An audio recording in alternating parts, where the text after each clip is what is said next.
सदागुरु साक्षात् परब्रह्म तस्मै श्री गुरुवे नमः।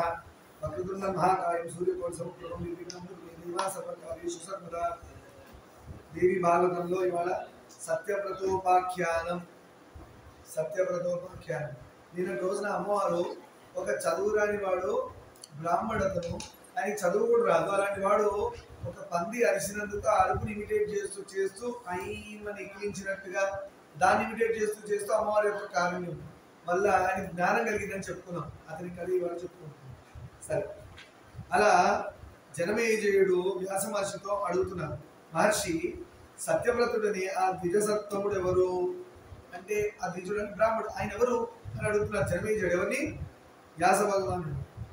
ఆయన ఎక్కడ పుట్టారు, అలా ఆయన ఎలాంటి వాడు, అతడు విని తిరిగి ఉచ్చరించిన శబ్దం ఎటువంటిది, ఆయన విన్నాడు ఏదో శబ్దం, అది బయటికి అన్నాడు. ఆ శబ్దం ఏంటి? మనం కూడా ఏవేవో సౌండ్ చేస్తుంటాం పలికిలాంటి, కానీ చెప్పలేము. ఆ సౌండ్ వాల్యూ ఉండదు నన్ను. ఆ సౌండ్లో బీజాక్షరాలు కూడా ఉండొచ్చు. మనం నవరాత్రులు 5 బీజాక్షరాలు చేసాం. ఆ బీజాక్షరం గురించి ఈ కథ స్లీన్ చేసాం, ఐన్ చేసాం, వేరే కూడా ఉన్నాయి. అయితే ఆయన పందిని ఇమిటేట్ చేస్తూ చేస్తూ ఆ బీజాక్షరాన్ని ఉచ్చరించారు. తెలియక ఆయనకి ఎంతో పవర్ వచ్చేసింది అమ్మవారి వల్ల. చూద్దాం ఎటువంటి వాడు, అతడు తిరిగి ఉచ్చరించిన శబ్దం ఏంటి, అతనికి ఎటువంటి స్థితి కలిగింది, అలాంటి శబ్దాన్ని తెలియక ఉచ్చరించినంత మాత్రాన ఆయన ఎంత గొప్పవాడయ్యాడు. ఏమి చదువు రాని వాడు పంది అరిసిందని చెప్పేసి ఆ సౌండ్ని ఇమిటేట్ చేసినందుకు అమ్మవారి యొక్క అనుగ్రహం కలిగిందా? ఏదో విచిత్రంగా ఉంటుంది, మనకు కూడా జరుగుతూ బాగుంటుంది, పార్టీ లాగా అనిపిస్తుంది, అవునా?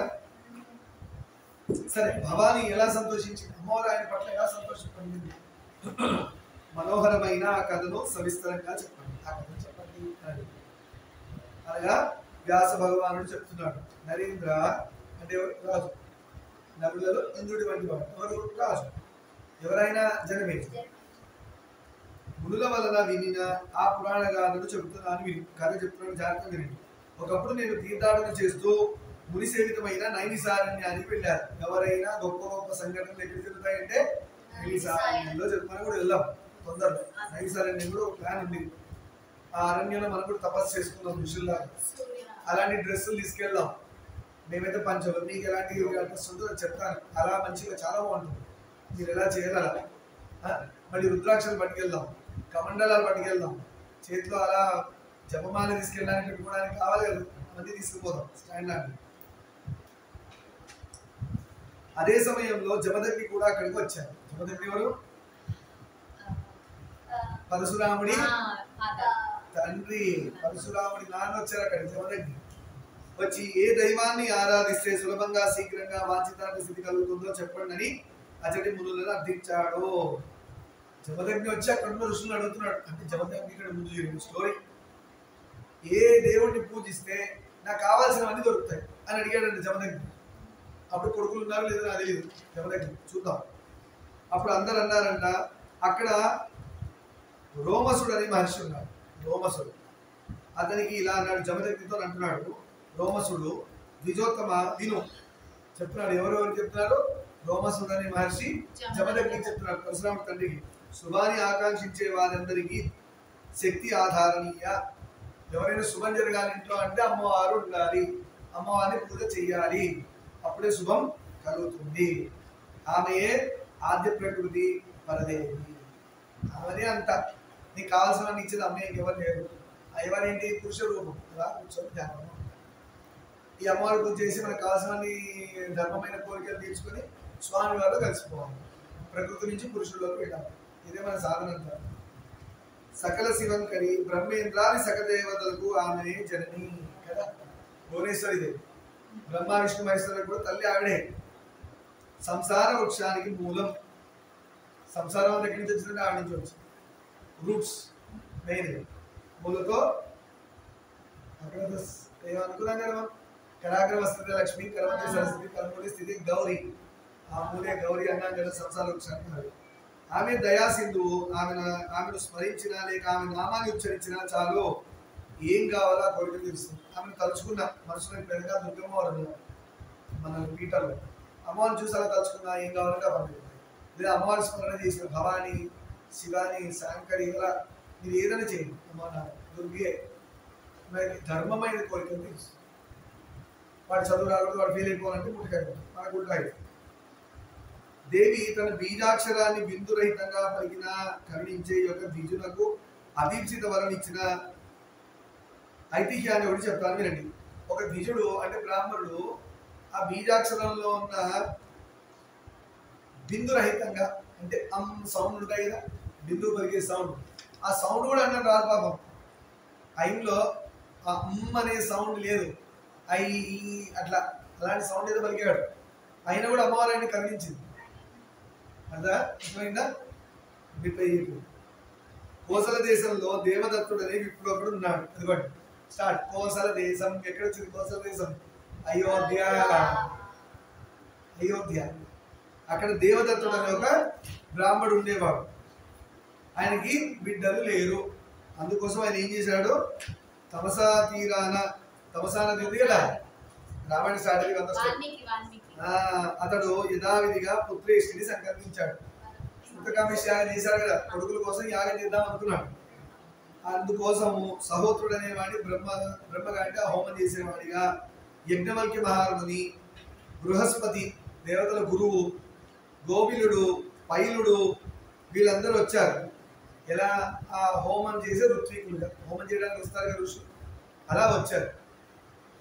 యాగం సాగుతుంది మొత్తానికి. బయట యాగం సాగుతుంది మొత్తానికి.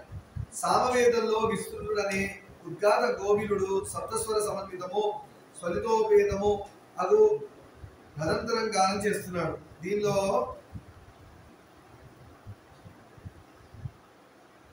ఒకరు వేదం చదువుతున్నారు కదా, సామవేదంలో గానం పాడుతున్నారు. వేదంలో 4 వేదాలు 4 రకాలు ఉంటాయి. సామవేదం అంటే పాటల రూపంలో ఉంటుంది. పాడుతున్నాడు కానీ ఒక చిన్న తప్పు జరిగిపోయాడు. ఎవరు చేస్తున్నారు ఇది? దేవదత్తుడు చేస్తున్నాడు. హోమం అధికారిగా కూర్చున్నాడు. మిగతా వాళ్ళందరూ ఋత్వికులుగా కూర్చున్నారు. హోమం చేసే చుట్టూ కూర్చుంటారు కదా, ఋత్వికులు అంటారు వాళ్ళు. హోమంలో స్వాహానంగా వేస్తుంటారు కదా, ఒకడు మంత్రం చెప్తుంటారు, ఒకడు సామవేదం చెప్తున్నారు. ఈ స్వాహాకారం చెప్తే లోపల అగ్నిగుండంలో వేస్తున్నారు. హోమ గుండంలో వేస్తుంటే ఈ దేవదత్తుడు పక్కన యజ్ఞ అధికారిగా కూర్చున్నాడు. కానీ దైవయోగం చేత అతడు సమయంలో ఉండి విశ్వసించడం వల్ల స్వరభంగం కలిగింది. ఈ ఊపిరి తీసుకోవడం కొంచెం అట్లా అయింది. ఎవరికి? ఆ బ్రాహ్మణుల్లో ఒకరికి, ఋత్వికుల్లో ఒకరికి ఏమైంది? సామవేదం దొరికింది అంటే ట్యూన్ పక్కన పోయింది. అలా ఒకడు ఊరు పెట్టడం మళ్ళీ చేయాలి. వేదం అంత కష్టం, వేదం అంత కష్టం. అలా తప్పు స్వరం తప్పు దొరికినా కూడా తప్పే. దాన్ని బట్టి ఇప్పుడు వేదాలు చదువుతున్న వాళ్ళందరికీ కాలని దండం పడి దండం పెట్టవచ్చు. స్వరంతో పాటు తప్పు లేదు ధర్మంలో తెలుగు చదవైపోతున్నాం. సంస్కృతంలో వేదము అంత పెద్ద పెద్దగా ఉంటాయి, స్వరం తప్పకుండా గుర్తు పెట్టుకొని చదవాలంటే ఎంత కష్టపడుతున్నారు చూడండి. కొంతమంది లైఫ్ 10 ఏళ్ళు 15 ఏళ్ళు 20 ఏళ్ళు అలా ఇచ్చేసారు వేదాలకి. అందుకు కదా వాళ్ళు కనబడితే దండాలు పెట్టేసి. అలాంటి వాడికి ఆడపిల్లలు పెళ్లి చేసుకోవడానికి మనకి పట్ల బుద్ధి లేని తల్లిదండ్రులు. అలాంటి వాడికి ఏ అలవాట్లు ఉండవు. దేవుడికి దగ్గరగా ఉంటాడు. మోస్ట్ సేఫెస్ట్ ప్లేస్ అమ్మాయిని ఇవ్వడానికి ఏంటి అంటే వేదాలు చదువుతున్న పిల్లలకి ఇవ్వడం. ఆడపిల్ల చాలా సేఫ్. అంటే బియ్యంలో పుచ్చులు కూడా ఉంటాయి, అవి కూడా చూసుకోవాలి. మనం గ్యారంటీ ఇవ్వలేదు కదా. స్వరబంధం కలిగింది. అప్పుడు యజమాని అయిన దేవదత్తుడు కోపం వచ్చింది. ఎవరికి? దేవదత్తుడికి కోపం వచ్చి ఏమన్నాడు? మూర్ఖుడా అని తిట్టాడు. ఎవరిని? తప్పదు, యాక్చువల్ చేయకూడదు, తిట్టకూడదు. శ్వాస నిశ్వాసం మన చేతిలో ఉన్నాయి, దేవుడి చేతిలో ఉన్నాయి. ఆ ఉచ్ఛ్వాస నిశ్వాసం అడిపోయినందుకు తప్పైనందుకు అంత తిట్టాల్సిన అవసరం లేదు కదా. స్వరబంధం కల్పించిన నా కామ్యకర్మలో విఘాతం కలిగించావు అని తిట్టాడు. నేను కొడుకులు కావాలని హోమం చేస్తుంటే దాన్ని పాడు చేశాను అని తిట్టాడు. మూర్ఖుడా అని తిట్టాడు. ఇప్పుడు గోవిలుడు కోపం వచ్చింది. ఆయనే స్వరబంధం జరిగింది. గోవిలుడితో కోపతీర్థుడై ఇలా అంటున్నాడు, నీకు పుట్టే కొడుకు. ఇప్పుడు ఆయన కోపం వచ్చి తిడుతున్నాడు. ఇది న్యాయమే. ఎందుకంటే బ్రాహ్మణుడు అంటే బ్రహ్మదేవుడితో సమానం. వాడిని ఏమనకూడదు, ఏమన్నా కానీ మనం ఏమనకూడదు. నీకు పుట్టే కొడుకు మూర్ఖుడు శఠుడు అవుతాడు, సుంటాడు. బ్రాహ్మణుడి జన్మలో మూర్ఖుడై జ్ఞానం లేని సుంట అయితే వాడికి వాల్యూ ఉండదు సొసైటీలో. ఇప్పుడు ఏమైంది చూద్దాం. సర్వ ప్రాణులకు అన్నిటికీ అన్ని ప్రాణులకు ఉచ్ఛ్వాస నిశ్వాస వాడి కంట్రోల్లో చెప్తున్నాడు. ఎవరు? గోవిలుడు ఎవరు చెప్తున్నాడు? దేవదత్తుడికి ఎక్స్ప్లెయిన్ చేస్తున్నాడు. అన్నట్టు తిట్టావా? అసలు ప్రాణులందరికీ ఉచ్ఛ్వాస నిశ్వాస వాడి కంట్రోల్లో ఉండదు. అలాంటి పొరపాటు జరిగితే ఈ నువ్వు కూడా తిడతావా అని చెప్పి అన్నాడు. ఆ కారణంగా చిన్న స్వరభంగం జరిగితే నన్ను అలా అవమానిస్తావా అని చెప్పి గోపిలుడు చెప్తున్నాడు. ఎవరికి? దేవదత్తుడు. ఇప్పుడు గోపిలుడు పెట్టిన శాపానికి దేవదత్తుడు భయపడుతుంది. ఏం భయపడుతుంది చూడండి. గజగజా అడుగుతున్నాడు. అడుగుతూ గోపిలుడితో అంటున్నాడు, పొరపాటున నేను ఇది తిట్టానే అనుకో. బ్రాహ్మణులకు ఉండాల్సిన ముఖ్య లక్షణం ఏంటంటే కోపాన్ని కంట్రోల్లో పెట్టుకోవడం. నేను చేసిన ఈ చిన్న తప్పుకి నా వంశమే వేసేటట్టు తింటావా? శాపం ఇచ్చావా? నిజమే కదా. బ్రాహ్మణుల వంశంలో వచ్చేవాడు వారసుడు. వాడు వేదాన్ని జ్ఞానాన్ని ముందు తీసుకెళ్ళాడు. అని సొంతవాడు జ్ఞానం లేనివాడు పుడితే నేను ఏం చేసుకుని వాడుతుంది?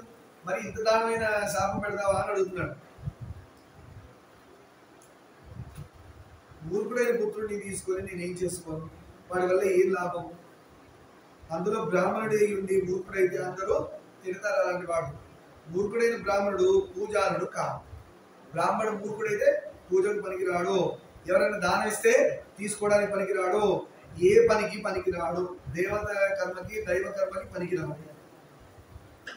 వేదవర్జితుడైన విప్రుడు ఏ కర్మకు పనికిరాడు. వేదాన్నే వదిలేసిన బ్రాహ్మణుడు దేనికి పనికిరాడు. వేదాన్ని నేను వేదాలు ఎట్లా పనికిరాడు కాదు. వేదాల నుంచి వచ్చిన పురాణాలు, ఇతిహాసాలు, శృతి పురాణాలు చెప్పుకున్నాం కదా. అది ఏవైనా ఇప్పుడు మనందరం కూడా బ్రాహ్మణులమే అని అన్నారు. బ్రాహ్మణులు అండి నేను ఇది కదండి అడిగాను అనద్దు. దేవుడి పట్ల ఇంట్రెస్ట్ చూపించిన వాడు ఉంటారు బ్రాహ్మణుడు. అది యాక్చువల్గా బ్రాహ్మణుడు అంటే మీనింగ్. శ్రాద్ధ కర్మలు కూడా దర్భలతోని చేయవచ్చు. పితృకార్యాలు చేస్తారు కదా, శ్రాద్ధం 10 దినాలు సంవత్సరికాలు పెట్టేటప్పుడు పిండాలు పెట్టి చేసే ఆ కార్యక్రమాల్లో కూడా దర్భలు వాడి చేయొచ్చు, ఒకవేళ కొన్ని పదార్థాలు లేకపోతే. కానీ మూర్ఖుడైన బ్రాహ్మణుని కూర్చోని పెట్టుకొని శ్రాద్ధ కర్మలు కూడా చేయడం 10 దినాలు కూడా పనికి రావడం చెప్తున్నాను. అలా అపండితుడు అంటారు. అంటే మూర్ఖుడైన బ్రాహ్మణుడి అపండితుడు. పండితుడు కాదు కదా. ఎందుకు పెడితే ఏంటి? Opposite meaning. పండితుడు కాని వాడు అపండితుడు. అలాంటి వాడికి ఎవరు అన్నం పెట్టరు. పొరపాటున అలాంటి అపండితుడికి అన్నం పెడితే వాడు నరకానికి పోతాడండి. Bumper offer. మనం తెలియకపోవడం అప్పుడు రోడ్డు మీద పెట్టేసి అన్నాలు పెట్టిస్తున్నారు. మనం అనుకుంటే పుణ్యం వస్తుంది అనుకుంటాం. దాని పుణ్యం రావచ్చు, పాపం కూడా రావచ్చు. దాని అపండితుడు ఉంటే ఎవడో ఒక టెర్రరిస్ట్ అంటాడు, ఎవడో తినని బాగా మనం పెట్టి తిని చేసిపోయి ఎవడో చంపుంటే ఎవడో వీడికి ఎనర్జీ ఇచ్చాడో లెక్కేస్తారు. పలానా వాడు అన్నదానం చేశాడు, వాడు అన్నం తినేందుకు వీడికి ఎనర్జీ వచ్చింది, పోయి చంపాడో వేస్తాడు. వాడు చంపిన పాపం వీడికి కూడా వచ్చింది. అలా పెట్టినోడికి వీడికి తెలుసా ఈ సంగతి? ఇలా కూడా పాపం వచ్చి పడుతుంది. అలానే కలియుగంలో పుణ్యం కూడా వచ్చి పడుతుంది. పుణ్యం కూడా వచ్చి పడుతుంది. మీరేం చేశారు? మీ ఇంటి దగ్గర ఇల్లు కట్టడం బయట గచ్చేసారు. గచ్చేస్తే ఎవరో గుడికి వెళ్ళేవాడు కారణం వచ్చాయని కూర్చున్నాడు. కూర్చున్నాడు, కొంచెం నీళ్ళు తాగాడు, ఓపిక వచ్చింది, గుడికి వెళ్ళాడు. గుడికి వెళ్ళి వాడు 108 ప్రదక్షిణాలు చూశాడు. దాని పుణ్యం మీకు వచ్చింది. మీకు తెలుసా? ఇంటి బయట అప్పట్లో అందుకు అరుగులు కట్టేవారు. దయచేసి మీరు ఫ్యూచర్లో ఇంటి కడితే ఖచ్చితంగా అరుగులు కట్టండి. ఆవులకి గరుకు స్తంభాలు వేయించండి. గరుకు స్తంభం అంటే ఆవుకు పాపం గంగడోలు జిలబడుతుంటారు. ఒళ్ళు జిలబడినప్పుడు ఈగలు కూర్చోండి, ఇలా కదులుతుంటుంది. స్కిన్ చూడండి, జిలుగు. లేదా మీరు వీలైతే స్క్రబ్బర్ పెట్టి రుద్దండి, హాయిగా ఫీల్ అవుతుంది. చాలా హ్యాపీ ఫీల్. ఒకసారి మా ఇంట్లో చిన్న ఆవు తల్లి వస్తే ఇలా చేసేవాళ్ళు ఎంత లైక్ చేసిందో. రాసుకొని చిన్న దూడ. ఫోటోలు కూడా ఉన్నాయి, పెట్టాం, ఎప్పటికి ఉండిపోవాలని. ఆవుకి గంగడోలు నిమరాలి. గంగడోలు అని ఇక్కడ ఉంటుంది, బాగా రుద్దాలి. చీకురు పోయినప్పుడు చేసాం, గుర్తుందా? తల మీద పెట్టద్దు, గంగడోలు నిమరాలి. ఇక్కడ మోపు ఉంటుంది, మోపుని రుద్దాలి. ఒంటి మీద మంచి గరుపు టవల్ తీసుకోవాలి. ఈ బార్డర్ ఇట్లా రఫ్గా ఉంటుంది సరే, అలా లేదు కొబ్బరి పీచు స్క్రబ్బర్ తీస్తున్నారు. ఇక రుద్దితే ఎంత హాయిగా ఉంటుందో. లేదా బట్టలు ఉంటే బ్రష్ ఉంటుంది, దుబ్బాలి ఆ జిల పోవడానికి. ఒకసారి పురుగులు పట్టుకొని పీకుతూ ఉంటాయి, అది ఇలా అంటే పోతాయి. అలా దువ్వినప్పుడు ఎన్ని ఆవు వెంట్రుకలు అంటే వెంట్రుకలు ఓడగొట్టండి. ఈ మాట చెప్పాను, దానికి వెంట్రుకలు ఓడే వరకు రుద్దొద్దు. అలా మనం చేసే ప్రాసెస్లో ఎన్ని వెంట్రుకలు ఊడి పడితే అన్ని వేల సంవత్సరాలు స్వర్గంలో ఉంటాం. కష్టమే ఉండదు. ఆవు కాదు, మనం ఉంటాం దువ్వినోడు. కాగట్టదు. ఎన్ని వెంట్రుకలు మనకు తెలియదు. వెంట్రుకలు కూడా అని చెప్పి వద్దద్దు, మళ్ళీ ఇంకోటి అవుతుంది. ఏది మనకు కావాలని చేస్తే దొరకదు. మనం ఆవుకి శ్రద్ధతో చేసినప్పుడు ఆ వెంట్రుకలు ఊడి కింద పడతాయి. జనరల్ సహజంగా నేను టవల్ చూస్తే టవల్ చాలా ఉన్నాయి. అంటే నాకు తెలిసి వెంట్రుకలు ఊడాలని చేయలేదు, నేను మామూలుగా చేశాను. మనసులో మాత్రం ఇలాంటిది ఉందని నాకైతే తెలుసు. ఓకేనా? అయినా కూడా దేవుడికి చెప్తున్నామ్మా అలా చేయలేదని చెప్తున్నాను. తెలియని వాళ్ళు మీరు అదృష్టం, తెలిసిన వాళ్ళు నాకు వద్దు, అది కూడా వద్దని చెప్పేసి అది కూడా వెంకటేశ్వర స్వామికి ఇచ్చేసాను, నాకు వద్దు నువ్వే తీసుకోవాలి. పుణ్యము పాపము రెండు పాపం కాదు, పుణ్యం ఇచ్చేసేయండి ఫస్ట్. పాపం కొంచెం అనుభవిస్తే కొంచెం ఆయన డిస్కౌంట్ ఇస్తాడు, గురువు గారు కొంచెం తీసుకుంటారు, కొంచెం అనుభవిస్తాం, ఇట్లయితే మోక్షానికి వెళ్తాం. పుణ్యం కూడా కొంచెం అనుభవించండి, కొంచెం గురువు గారికి కొంచెం స్వామికి ఇచ్చేయండి, మోక్షానికి వెళ్ళచ్చు. ఇది ఉన్నా అది ఉన్నా పుడతాం, పుణ్యం ఉన్నా పుడతాం, పాపం ఉన్నా పుట్టాల్సిందే, రెండు తీసేసుకోవాలి. అందుకని పూజ చేస్తే ఏమని అడగాలి దేవుడిని? స్వామి పుణ్యం ఇవ్వు, పాపం అని అడగద్దు, మోక్షం అడగాలి. ఏంటంటే నా చిత్తాన్ని శుద్ధి చేయాలని అడగాలి. చిత్తశుద్ధి అంటారు, ఆత్మశుద్ధి చేసుకోవాలి. చేసుకుంటే ఇది జీవాత్మ పరమాత్మగా మారిపోతుంది. అన్ని మీకు కనబడతాయి, అన్ని మీకు తెలిసిపోతాయి, మీకు ఏదనుకుంటే అవుతుంది. ఏం చెప్తున్నాం? గంగడోళ్ళు ఇవ్వరండి. గరుకు స్తంభాలన్న ఇంటి దగ్గర పలకల ప్లాట్ లో వేస్తారు చూసారా, ఒక పెద్ద పోల్ వేస్తారు, ఇట్లా 4 సైడెడ్ క్యూబాయిడ్ పోల్స్ వేస్తారు, పొడవు సిలిండ్రికల్ క్యూబాయిడ్ పోల్స్ వేస్తారు చూసారా. దానికి ఇట్లా ఈ సీకు కడతారు, ఇది మేకుతో ఉండే వైర్ కడతారు, కంచె కడతారు. అలాంటి వేస్తే వాటికి వచ్చి రుద్దుకుంటాయి. పొరపాండ ఓనర్ తెలియక తన ప్లాట్ లో ఈ గరుకు స్తంభాలు వేసి కంచె వేస్తే వాడి అదృష్టానికి ఒక 10-20 ఆవులు అక్కడ వచ్చినాయి. ఆ గరుకు స్తంభాలు పోకొని ఆ కంచెకి ఇలా రుద్దుకొని తెలియక ఎన్నో వెంటకలు ఊడిపడతాయి అనుకో, ఆ ఓనర్ తెలియదు, వాడి ఇంట్లో హాయిగా ఏదో చేస్తున్నాడు పని. అన్ని వేల సంవత్సరాలు పడుస్తారు స్వర్గాధిపతులు. వాడు ఎన్ని పాపాలు చేసినా పాపాలే ఉంటే అని 1000 సంవత్సరాలకి స్వర్గంలో ఉంటాడు కదా. ఎన్ని వెంట్రుకలు పడితే అన్ని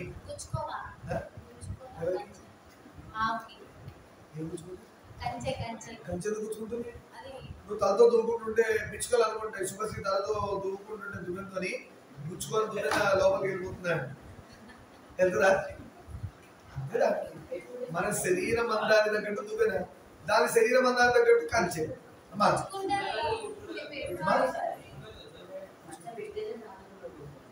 గుచ్చుకో. అదే చెప్తున్నాడు, అది మందం, శరీరం మందం. అదే అంట, మనకేమో దువ్వెన మాడికి మనం కంచె పెట్టి లాగితే పోతుంది, అవునా? మన థిక్నెస్ కి దువ్వెన, దాని మందానికి కంచె. బర్రెలు చూడండి ఎట్లా రుద్దుతాయి, వేప చెట్టు పెచ్చులు ఉంటాయి, వేప చెట్లు వేసి రుద్దుతే పెచ్చులు కూడా వస్తాయి, అది మనం రుద్దుతే స్కిన్ కూడా వస్తుంది. ఎదురుగా అయింది మాకు ఎదురుగా నేను చూస్తా, ఆవులు వచ్చినప్పుడు మర రుద్దుతుంటాయి, అది రుద్దుతుంటే ఏదో నాచిన తగినట్టు ఉంటుంది ఫీలింగ్. మనకి కాన్సెప్ట్ తెలుస్తుంటే ఏముందంటే మన బాడీ రియాక్ట్ అవుతుంది, మైండ్ ఎంత హాయిగా రుద్దుకుంటుంటే అనిపిస్తుంది, పాపం దానికి జిలేమో అని. అలవాటైన ఆవుకు రుద్దండి, అలవాటు కానీ ఆవు రుద్దుతే మాత్రం తంతే 6 అది తంతది కొమ్ముతో పొడుస్తుంది. అది ఫస్ట్ ఒకటే ఆవు దగ్గరికి వెళ్ళడం ముందే గుర్తుపెట్టుకోండి, తన తల నీటికి చెప్తుంది వద్దు అంటది, ఇట్లా వద్దు అంటది. మీరు ఇలా ముట్టుకోవడానికి పోయారనుకో ఇలా కన్ను పెద్ద చేసి చూస్తుంది. ఆ టచ్ ఇచ్చిందా, మనం ఇచ్చిన టచ్ అది యాక్సెప్ట్ చేసిందా, నువ్వు ఏమైనా చేయకుండా ఏమన్నా నీరెక్కి కూర్చోవచ్చు, గంగడోలు నిమరడం, దాని పాల స్తన్యం దగ్గర పోకూడదు, అది బిడ్డలకే దాని దగ్గర పోతుంది, అది ఓని యజమానికే ఇస్తుంది. అండ్ ఆవుని కొట్టడం యజమాని కొడితేనే దేవుడు యాక్సెప్ట్ చేస్తాడు. యజమాని కాకుండా ఎవరైనా ఆవుని విదిలించడం కోసం ఇలా కొట్టినా పడిన అర్థం. ఇంటి దగ్గర కూరగాయలు తినడానికి వస్తాయి, కొట్టకూడదు, షాప్ కూడా కొట్టకూడదు, ఇలా చెయ్యెత్తి బెదిరించాలంటే. ఆవు మీద దెబ్బ పడకూడదు, యజమాని ఒక్కడే, గోపాలకుడు ఒక్కడికే రాదు, ఇంకెవరికి లేదు అని గుర్తుపెట్టుకుందాం అని చెప్పుకుంటే. ఇది ఇంకా చాలా ఉంది, ఇది రేపటి ఈరోజు చెప్తున్నాం. సర్వం శ్రీమామేశ్వర లోకాన్ సమస్త.